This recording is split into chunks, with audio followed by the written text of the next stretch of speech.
All right, awesome. So we're here for another episode of SaaS Dads with awesome Robin Alex today. Hey, Robin, how are you, mate? Doing well. How are you? Awesome, thank you, mate. So, Robin, one of the co-founders of HighLevel. How's that going, mate? It's a rocket ship, right? Oh yeah, no, it's a lot of fun. A lot of new things that we're building and trying to grow the company as fast as we can. So wouldn't trade it for the world. Mate, I know it's like I admire you guys from afar. And when I spoke to Sean, I was like, I just see what you guys do. And we try and emulate that a little bit as well. Like just trying to get stuff out to customers, just be good to customers, do the right thing, tell them what's going on. And like you guys are an aspirational model to follow, I would definitely say. But today we're going to talk about and you guys are doing this at epic scale, really, with HighLevel and what you've achieved over the last few years. But like doing that while raising a family and having kids is what we're all about at SaaS Dads, and how we manage to get through life, right? So, how many kids do you have, and what age are they, Robin? Yeah, I have two kids. I have a 9-year-old son, Levi, and a daughter. She's 4 years old, and her name is Selah. So, HighLevel's been going for about 6 years now, roughly.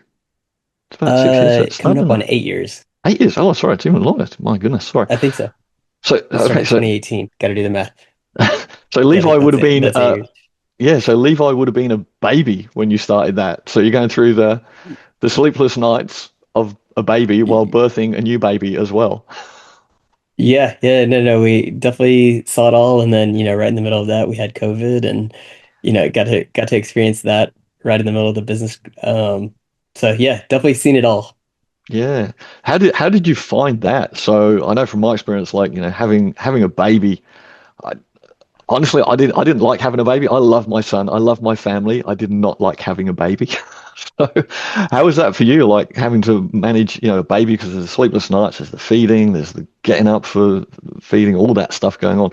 How did you cope with all of that while trying to birth the high level baby at the same time? Both kids were completely different. Levi, he was definitely a lot more on a set schedule, Mm. and he was a great sleeper and all that. I mean, it definitely had just like any other baby challenges, but he was a lot easier with my second child. She was a little bit more needy as a baby. Like she always wanted to be held and cuddled and things like that. And so I just remember, being on a lot more calls and holding a baby with my daughter versus my son. He was a little bit more independent and was fine sitting in his own, baby seat. And so it was definitely fun.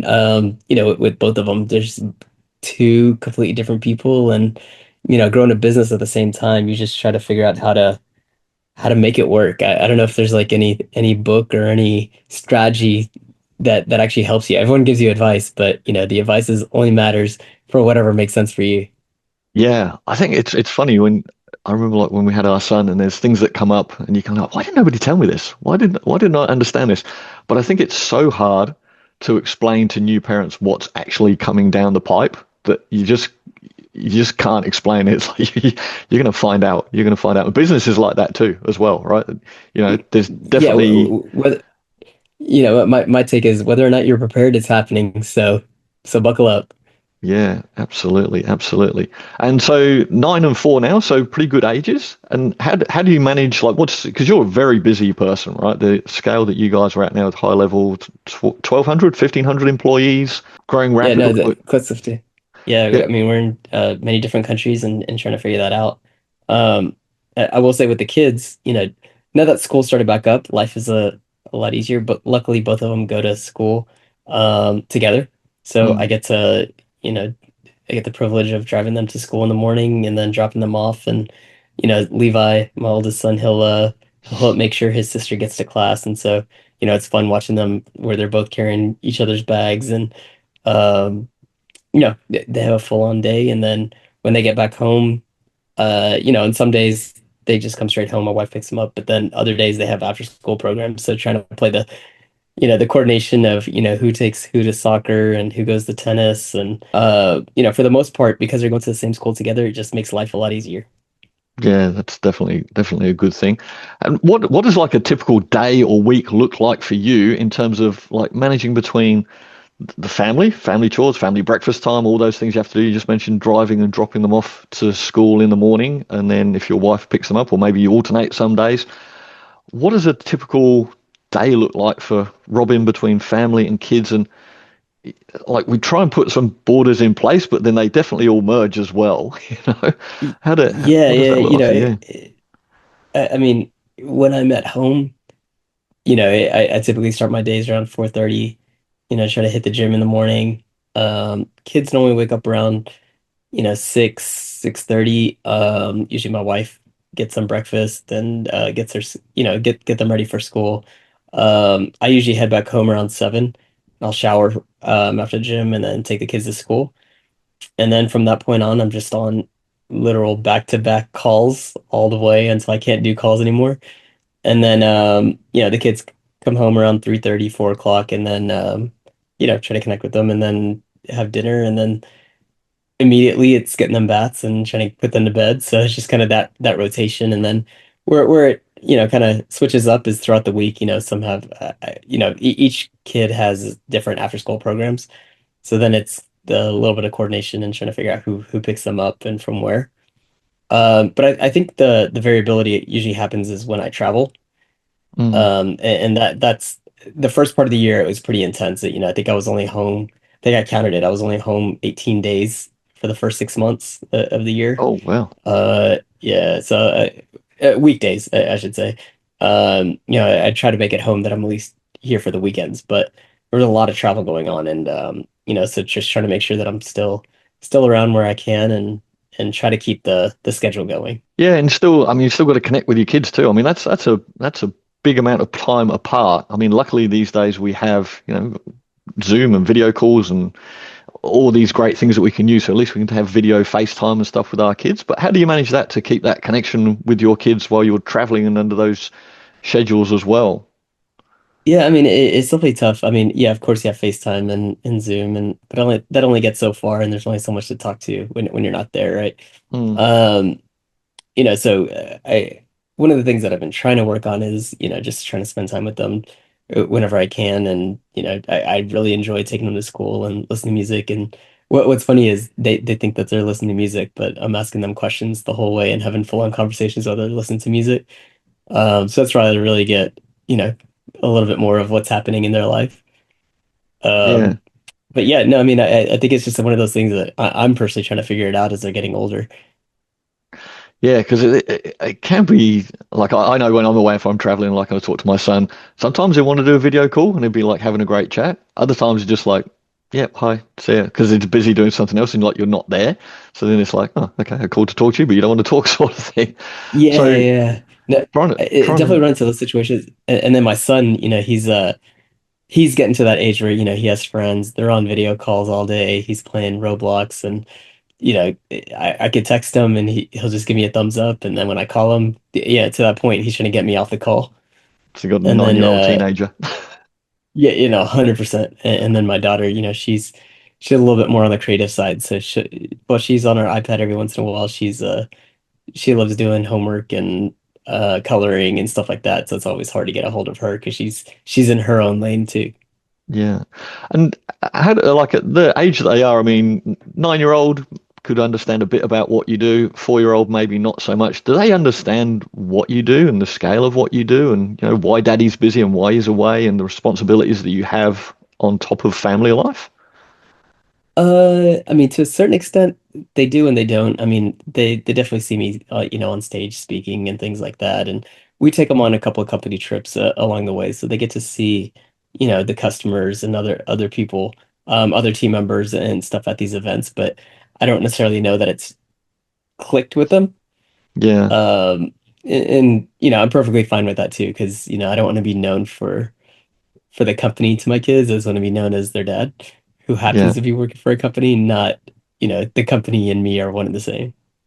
Yeah. I think it's nice for them to know what you've done though. Like to go, hey, like what you've done is something out of the ordinary, basically. So they could kind of understand what you've done. Because like I talk to my son about what we do and, the role, why dad sometimes is on his phone. Like I'm making dinner, my son's talking to me. I'm like, oh God, I'm just trying to answer this thing, and I try and make him aware of like, okay, well, we have a business, we have customers. You like dinner, right?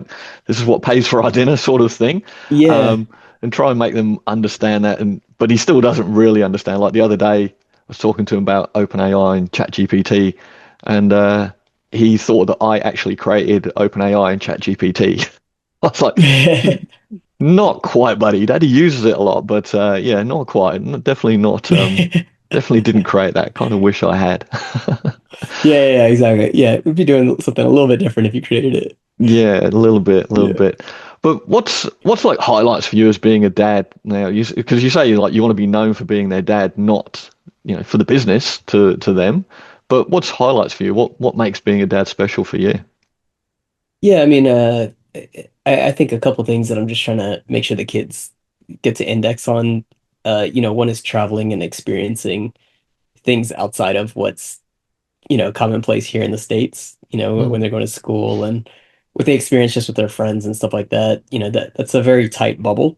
But I think there's a bigger world that's out there. And so getting them exposure as much as possible. So making sure that they have good, miles when they travel. I always think that that's important. And then the other thing, that just I just enjoy is like just watching them interact with each other.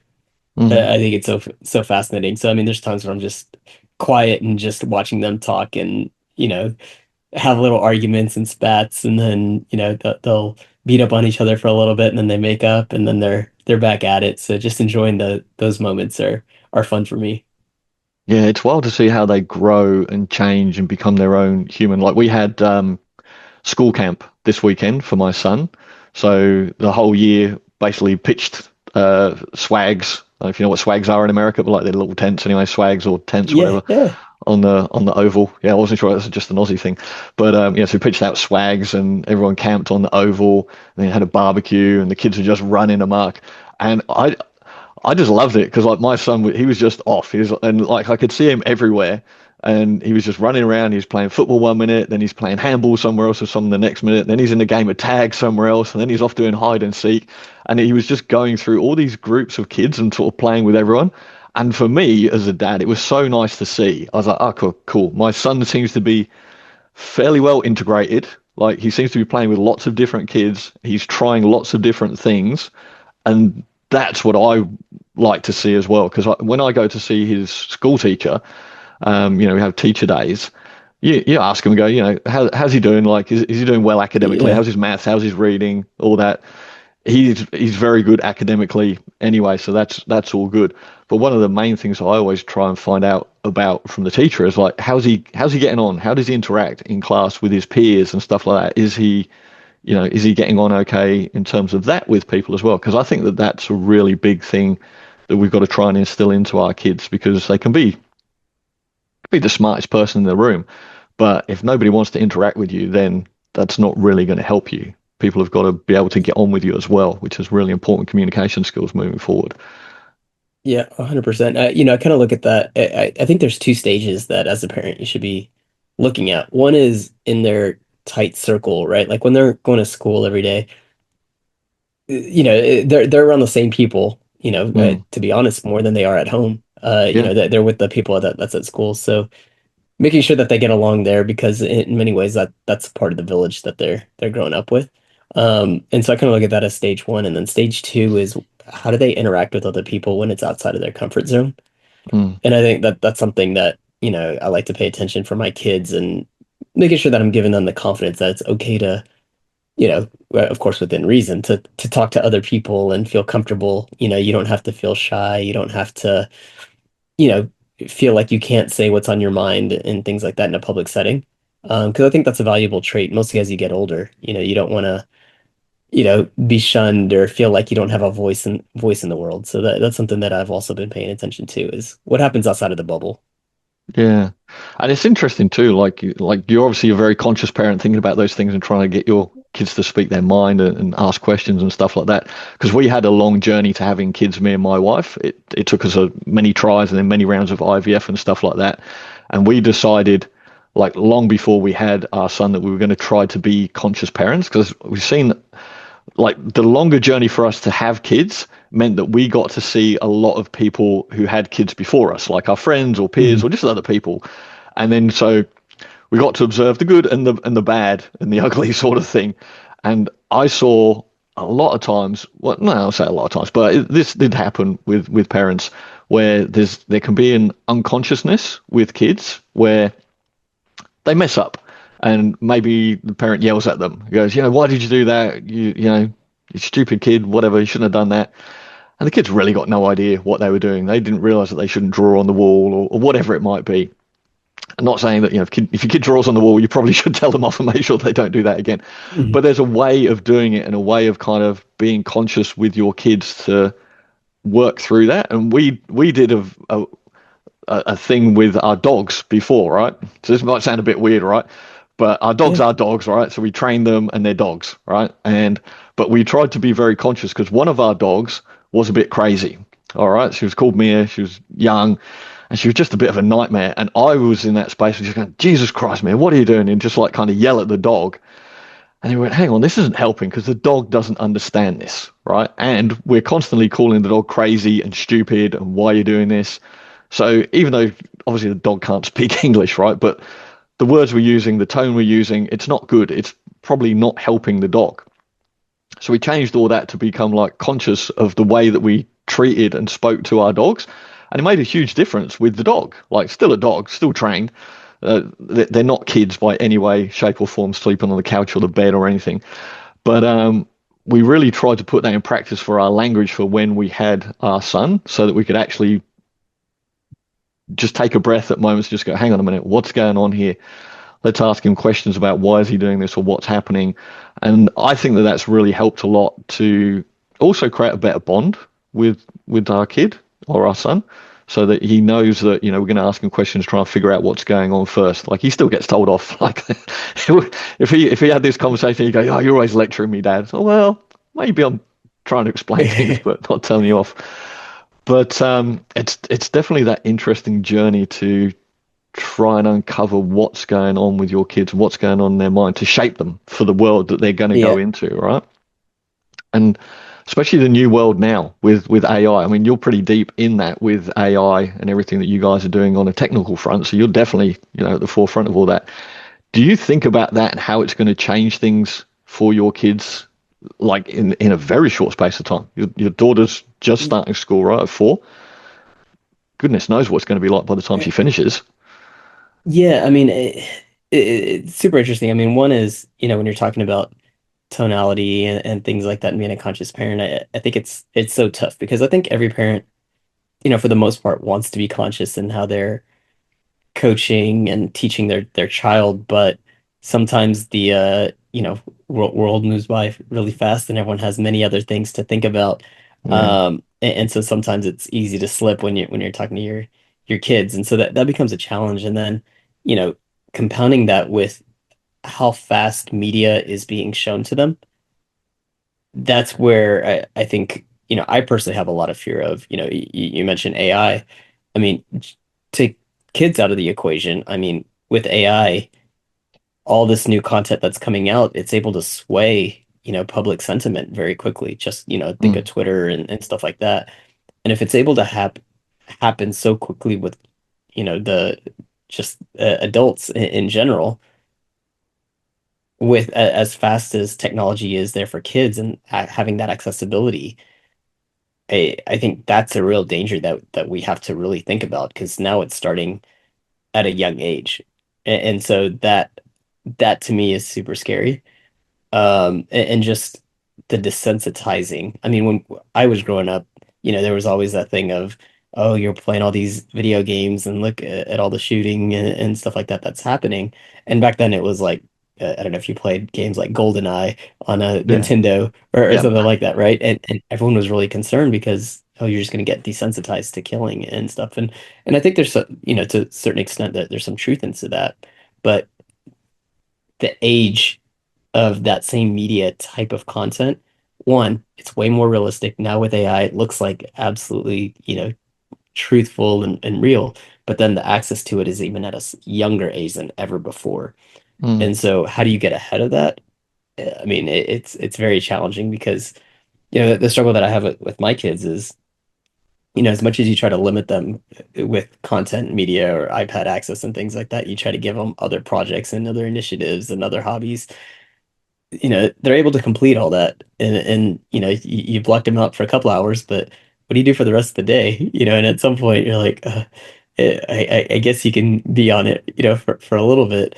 And then, we had the parental restrictions on there, and then, you give them 1 hour, and then it's like, oh, they requested again. That hour passed by so fast. Well, I guess here's another hour, and the next thing you know, the time just passes by.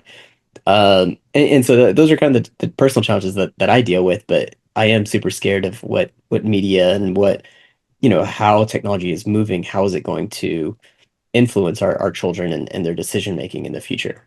Mm. How do you manage that media and their interactions? You mentioned there, like your daughter has an iPad, your son texts him. I don't know if he's got a smartwatch or whatever it might be. I assume he has an iPad too if your daughter has one. Because what what we've done is, on our side is we decided early that we just wouldn't we wouldn't have an iPad. Like I work in tech anyway, but I don't have an iPad. So I don't have an iPad. There's no iPads in our house. Our son doesn't have an iPad, so that takes it out of the equation. He's turning 8 in a few weeks, and we know that it's getting to the point where soon, not that he has to have an iPad, but we'll have to relent on the technology a bit because, like, there's just no way, they have to have technology, right? They have to have access to it. We just chose at this stage, like for his early years, we were just like, look, there's not going to be an iPad. We're just not going to do it. So there won't even be a problem around it. So he has books, he has games, he has other stuff. He will follow me around because he's got nothing else to do. Right. So there's definitely challenges around not giving him an iPad because it's like, well, we got to Yeah, find something for you to do. But we just didn't want to rely on an iPad. That's like our choice as parents. I have no judgment around parents that give their kids an iPad because I totally it, understand why. uh, But it, I'm nervous now about like the future of like how do we now manage his access and everything that's on the internet to keep him safe in this cyber world. Like I actually don't know how we're going to do it when we do open that gate. How do you manage it with yeah. your kids? I mean, I wish I had the perfect answer for you, but I mean, it is so challenging because, part of it is if they're living up to the expectations that you want them to do outside of technology, Mm, you know, eh, what's wrong with giving them access to it? And that's always, I mean, and then the other piece that we were always concerned about is by not giving the technology, are they going to get behind? Because yep. everything is technology based moving forward. And, even my wife, she was very diligent on like and I guess like one of her nieces or nephews, that they went to school and they knew how to properly do everything on an iPad, but then when they had their typing class, they didn't even know where to start. And so with my son, she was very deliberate on like giving him an old laptop, and he has to do, 1 hour of computer lessons, or typing lessons every day to give him that skill. Mm, But it is definitely a balance on making sure that they have enough technology so that they don't get behind in the world. And it's also weird to say, no, you don't get any devices, but in my free time, what do? I'm on my devices all the time. So, not setting a good example there. And then, the other piece is like, how do you manage the content that they're seeing? Um, that's an interesting battle because I was the kid that knew how to circumvent any filter, any guard across the board, even in school where they tried to have the fancy filters. I knew how to work around that. I was that kid. But I also look at it as, do I feel comfortable, with the other kids that surround my kids? Are they in a good village? So if something does go awry, mm, birds of a feather flock together. And so at least there's multiple parents or multiple people in the ecosystem that's kind of paying attention to the same thing. But I mean, it is super challenging. And, there's video games and they're playing online.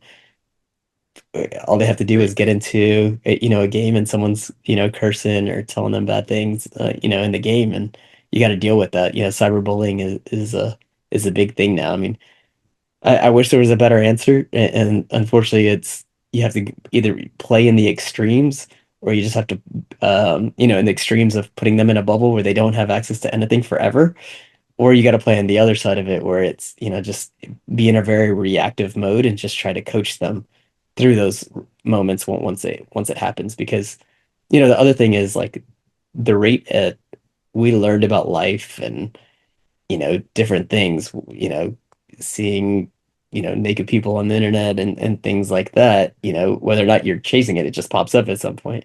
Mm. And I think those pop-ups or whatever, I feel like is incrementally getting younger and younger and younger, and they're learning things at a younger age than when we were potentially growing up. Like I didn't know about things until I was until I got to college, and now kids are learning it at, when they turn into a teenager and stuff like that.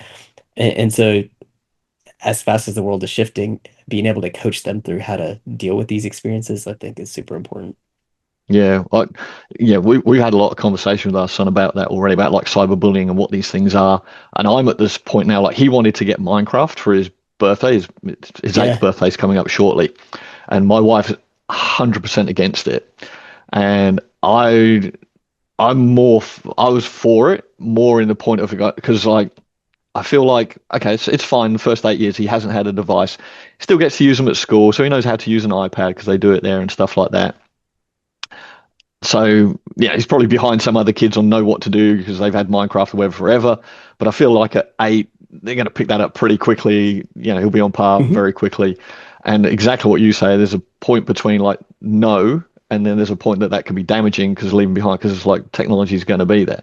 So me and my wife had this discussion. She was vehemently no against it. And I was more for, okay, look, I think that we should, because he wants Minecraft anyway. All his friends have got Minecraft. So there's also the thing of excluding them because like he doesn't have it, Exactly. Yeah, everyone yeah. else has got it. So there's cyberbullying, but then there's classroom bullying because like, well, you don't have Minecraft, you're weird, kind of thing. So you don't want that to happen either. And I was going down the line of giving him an old laptop because I was like, let's not get him an iPad. We'll give him an old laptop. He can work on that because then he can do typing skills and stuff like that.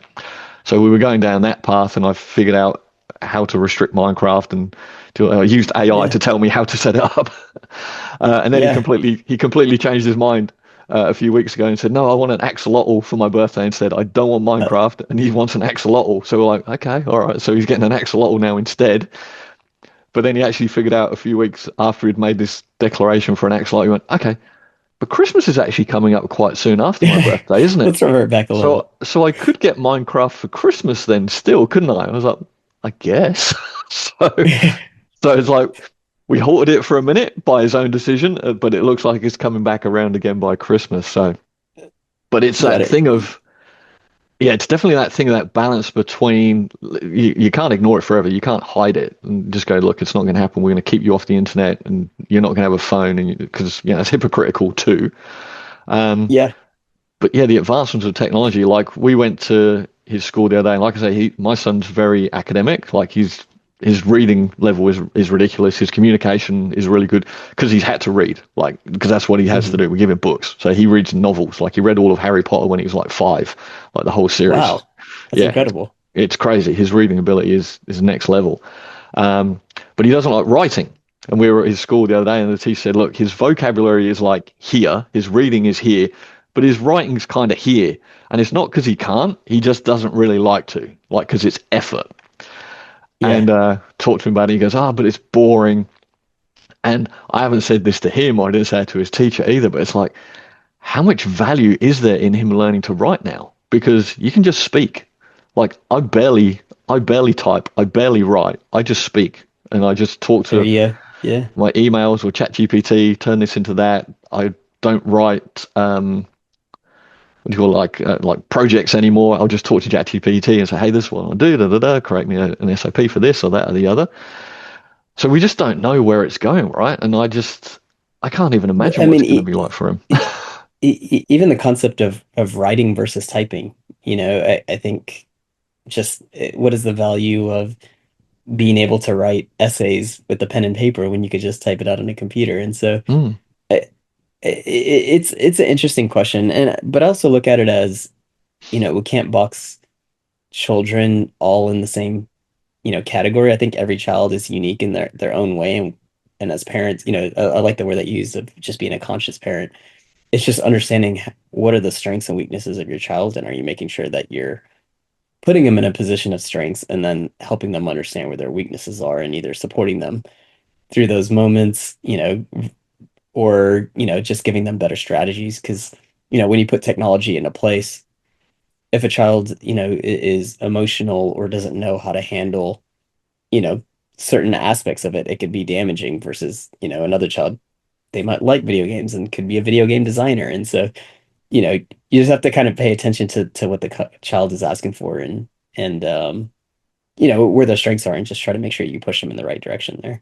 Mm. Yeah, with it, and their strengths, and then the things that we don't know that are going to be valuable in the future. I was talking to, we did one of these with Andy Audate a few Oh weeks yeah. back, and he's a brand new SaaS dad. Like his daughter was like 4 weeks old when we did our talk with him, and he actually Yeah. made me think about something as well. It was really like I love these conversations. It makes me think about other things too, where he was talking about like he's got to the level he's at in like business and life and all these things, and he was talking about like his car, for example. He said, when I grew up, my dad taught me how to change the oil on my car and so on and so forth. And, I could do that. He goes, now I have no idea what to do with my car. He goes, I don't even take my car to the garage. The garage come and pick my car up. They take it away. They've done some stuff to it and then they bring it back.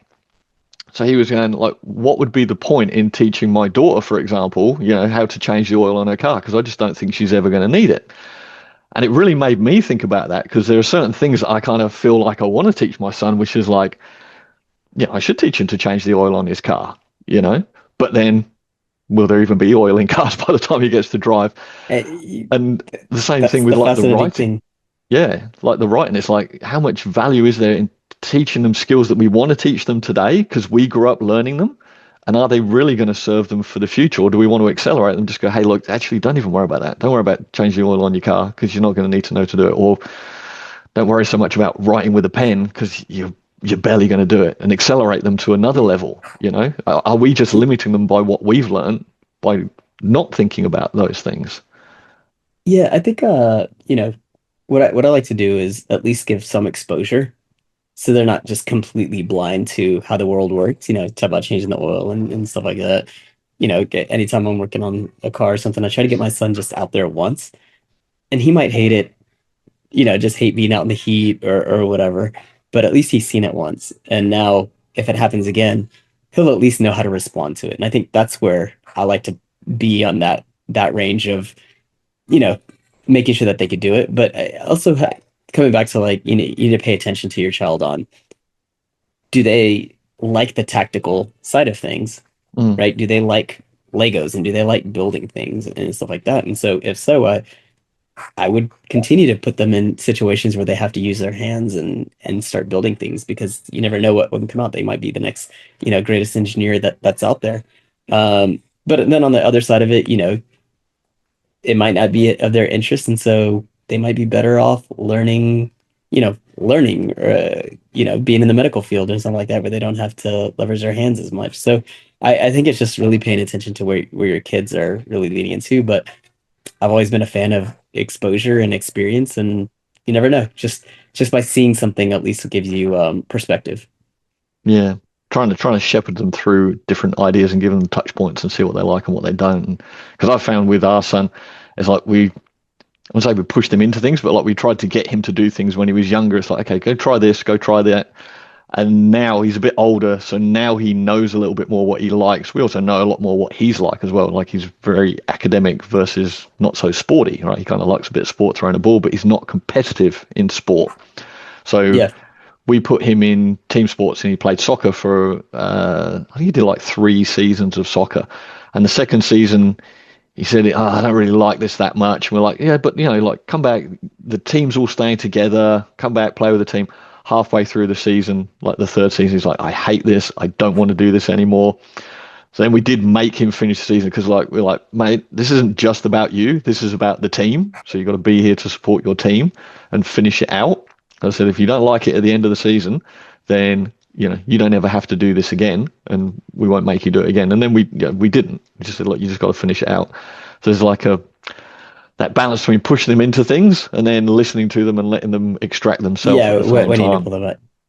Yeah, Yeah. no, and I think that's an important skill for parents to pick up on, right? Because as much as you want to them to play that sport and be the next version of yourself, if they're pushing away and don't want to be in it, sometimes you just have to say, it just wasn't meant to be. And maybe they'll come back later. Mm. Um, but sometimes I see parents, forcing their child into something that they don't like. And I've also seen the negative ramifications by doing that, where they kind of lose interest in the sport, start having a tarnished relationship with their parent and stuff like that. So it parenthood is not easy by any means. No, I had one with my son. Some of his friends were doing gymnastics, and he was like, "I want to do gymnastics. I think I'd be really good at gymnastics." And like, I have a gym in my garage, and like, he loves the rings, and he would like, do little Yeah, pull pull-ups on himself the up and all that. rings. Yeah, and he's like, "Yeah, I'd be great at gymnastics." Like, okay, cool. So we'll book you in for gymnastics. So we joined the gymnastics club, and his friend was there. Like, his friend was in the class, but when we got there, he absolutely refused to go in. He's like, "I'm not going in," and he had absolute meltdowns. He was like 6 years old at the time. Absolute meltdown. And we'd paid for whatever it was, the term, like 8 weeks of thingy. It's like Yeah. $300 or whatever it was. And I sat there with him like every week for 6 weeks. I said, "Mate, you said you wanted to go. We've paid for this. So I said, we're here every week." And I sat there with him. And the killer for me was as well, because he would just sit there and he'd go, "I'm bored, I'm bored." I was like, "Well, mate, go in there. Everybody's having fun in there." He's like, "I'm bored, I'm bored, I'm bored." "Well, go in there." I said, "Because I'm bored too."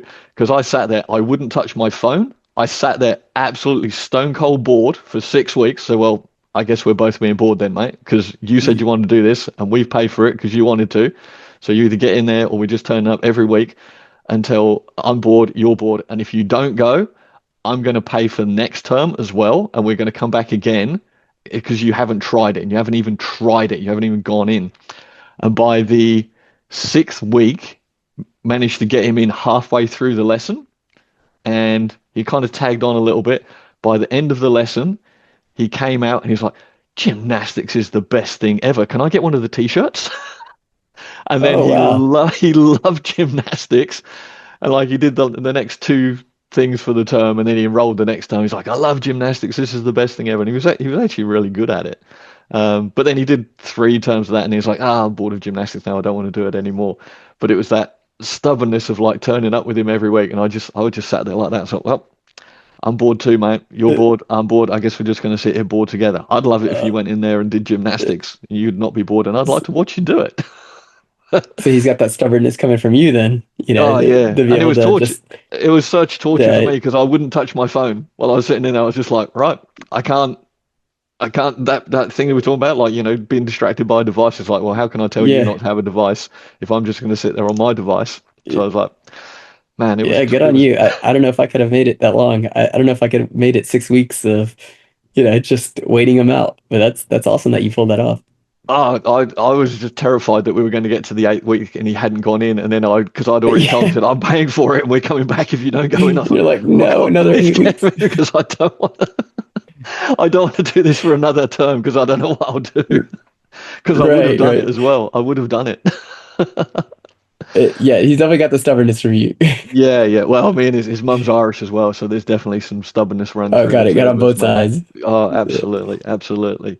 But yeah, that kind of, I don't know, it worked. I guess it worked. But I guess like going with kids as well, and like you've grown high level from from an idea to this massive company now. Have you found through growing the team and everything you've done?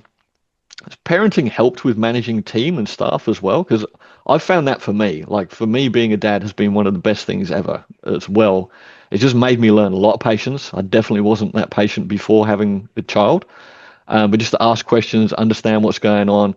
And I find that's made me a much better leader and a much better manager and working with my team. Have you found that, or maybe you've always been a very patient person? You strike me as a very chill person. So I don't know. Yeah, no, I mean, I think, just some of the lessons of how to have tough conversations.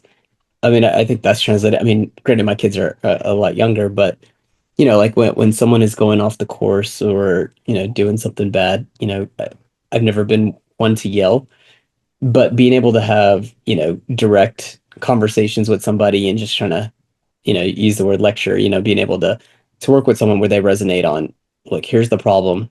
Here's how we need to course correct it and move forward. I've definitely taken those strategies and try to, leverage that on my kids. And then with my kid learning from my kids, it's more in the sense of how can I be more empathetic? I've always had a little bit more of a, you know, straight and narrow approach in business, and sometimes there's just no time to laugh or no time to have fun. But having kids has definitely made me a little softer and taking a little bit more of a, let's take a little breather and let's kind of have conversations outside of work. So I've definitely learned that from my kids, and trying to be a little bit more empathetic, to not only just customers, but also to team members and decision making, making sure that we're thinking, bigger and broader just by, you know, that empathy along the way. Yeah, I think you guys have to as well because the way that you guys run high level with the way you listen to customers and listen to feedback and move on that, I find incredible. Like I say, it's inspirational and to me and what you guys do, and I've really tried to emulate some of that in the way that we've done things.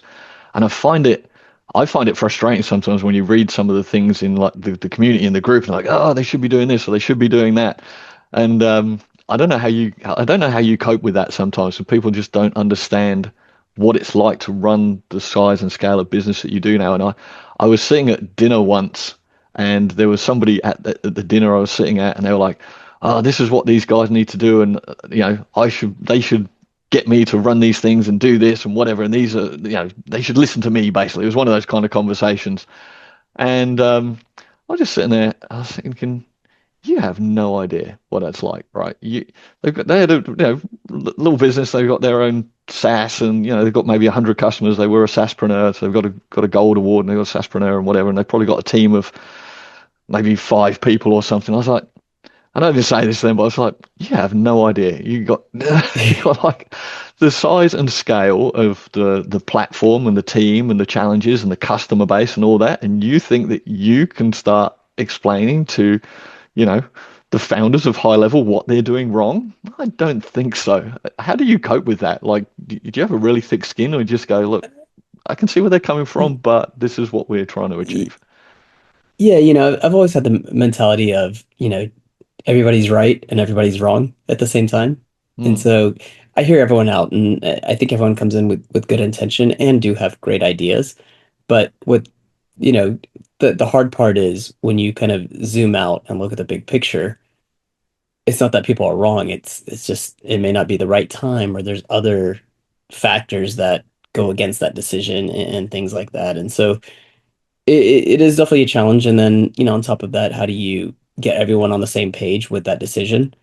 And make sure that everyone's lockstep. And then we also have to play with, what we're having to do behind the curtain. How do we make the right decision? And then, publicly, how do we make sure that we're being transparent along the way and telling the why as best as we can, because there's as transparent as we like to be, there's just some things that we just can't put out to the public, but we want to tell as much as we can. And sometimes it's you know team decisions or priorities and things like that. And with as many customers as we have, priorities are an interesting thing because I can build something specifically for you, Gary, and you're going to be extremely happy, and I'll get off a call with you and I'll be like, oh, we just killed it, we just did awesome. The next person's like, you're doing it all wrong, you should not be building for them, you need to be building for me. And and everyone tells us that they have this massive opportunity, and they're not wrong. It's just it's just hard, and these are the kind of the challenges that we have to suss through, and we have to make the call ultimately on our side. mm. And every decision has a consequence, and we just kind of have to deal with it on a day by day basis. Yeah, it's a lot of voices in the wind, right? Yeah, and, what we're always tried to play with is, and it's just like what come back to the kids. It's how do you make sure that you're not just helping the loudest person in the room, but making the best decision for everybody. And so sometimes just because your child is crying and having a tantrum, you're not making a decision just to appease them, but trying to make the right decision, for the long term. Um, you know, like for instance, instead of eating dinner, my kids can just start crying because they want chocolate. Well, I can hand them chocolate and they'll stop their crying, or I can make the better decision and saying, nope, you probably shouldn't be eating sweets right now. You need to be eating dinner. Yeah, And so it's just like that in the community. And I'm not saying that our community is like children, but how do we make sure that we're not just only appeasing the loudest voice in the room, but really looking at it from a big picture and making sure that everyone's winning, or at least the greater good is winning. yeah. There's definitely a case of a lot of time short-term pain for long-term gain can be very important. Life, business, definitely raising kids. That was one of the lessons I learned a long time ago. I saw a friend of mine, and we'd been out. This was before pre-kids for us. We'd been out. Our friends had two kids, and it was a hot day in Australia. We'd been out at the park playing football or whatever it was we were doing, and we bought ice creams and brought ice creams back to the house for everyone. So me and my mate had bought the ice creams. Everyone else had gone back to the house. We bought ice creams, and we bought these chocolate magnums. You got those in the US? Is that a thing Yeah, there? yeah, Magnum? yeah, Yeah, chocolate yeah, magnums for the adults, and then icy poles for the kids, like paddle pops or something, whatever they were. yeah, And my friend's son, who was pretty young at the time, I'm gonna say he was 3 or 4, started just screaming. He's like, because we gave him a paddle pop, and all the adults have got these chocolate magnums. He's like, I want the magnum, I want the chocolate thing. And his dad went, all right, here you go, to stop the screaming, and gave him that and took the paddle pop for himself. And I just remember watching that again. Oh, you have just made yourself such long-term pain. Like yeah. that's I that's a mean, firm no there. and even in those moments, right? Like it's a tough decision to play because you also don't want to ruin that experience for everybody else in the room. And so, how do you play that in the decision making? Do you want everyone to just have all eyes on your child and you trying to deal through, trying to calm them down and work through it, and all the while if they're having a loud tantrum and crying and all that, no one else can talk in the whole Yeah. house because it's so loud. So Uh, you know, these are tough decisions that every parent has to make, and every situation is unique as well. Yeah, no, I've always been very much a no means no type thing. That situation, I would have been like, if they, I would have been like, come here, you're coming with me. Let's exit the room. Yeah, We're going to have a discussion about this outside. yeah, So yeah. we talk. Sorry, go on. I was gonna say, yeah, and I think it also plays down to every child is also different as well. It sounds Yeah. like your child is very can manage his temper and be very mannered to where he's receptive to Oh, lectures. Okay, but depends on the sleep and the food level. You know how it is, right?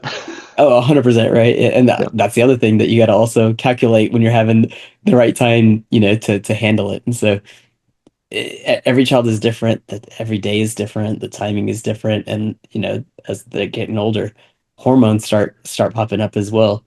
Yeah. And they start wanting to challenge their parents, when they start saying no, or, seeing how far can they push buttons. It's interesting. I was at school, and they were talking about the kids, they just restarted school for the summer, and they were talking about they're teaching the kids the difference between being funny, being rude, and being mean. Mm. And those are three it's the same thing that you can tell one person, and one person can think it's funny, the other person can think it's rude, and the other person can think it's mean. And so they're learning those social skills and their social cues. And so as they're growing, they're testing it out at home as well, of how far can they push the limits and what's a joke versus what's not. So I don't know. I wish there was like a magic bullet for everything, and unfortunately, it just doesn't exist. No, I don't think so. Someone told me as well. They said like, 'cause I don't know if you get this, but like people's kids will come back from somewhere and they go, and wherever they've been, the people go, oh, they were so well mannered and they did this and that and they were perfect. They please and thank you. They put their plate in the dishwasher. Then they'll come home and the parents are like, they're never like that at home. But someone told me, Yeah. I said, Who is this magic like, kid? yeah, whose kid is that? But they also said like that can be a good thing because your kids they need to release and they've got to learn their boundaries and stuff. And at home is their testing ground. It's like what can I get Yeah. away with at home? So they're gonna try it on with you at home all the time, And yeah, our son, I mean, he's definitely no angel. He's pretty good. He's definitely very smart, pretty good. But yeah, definitely no angel. Like we have our moments I'm for sure. oh no, no, no. I'm sure he's great. He's just trying to have fun with mom and dad. Oh Just trying yeah, to test the waters. he tests the waters and yeah, but pick your battles to win the war. And we try with him, and it's challenging as well because like you've got two kids, which it's great, and you said you love seeing how they grow and play together. And one minute they're playing perfectly, and you take them off to school, and they're carrying each other's bags or helping each other. Your son's helping your daughter with the bag, and then next minute at home they might be having a fist fight or Yeah, whatever it might be. exactly. That's one of the challenges for us too. Is like just having one child. It's like I'm his playmate half the time. He's like, Dad, come play ball with me because he hasn't got anyone else to play with. So that's definitely a challenge having a single child because it Yeah, just demands your attention all the time. yeah. No, I mean, look, you can look at it as a hard thing, or you can make it as a benefit, right? Like because he only has you.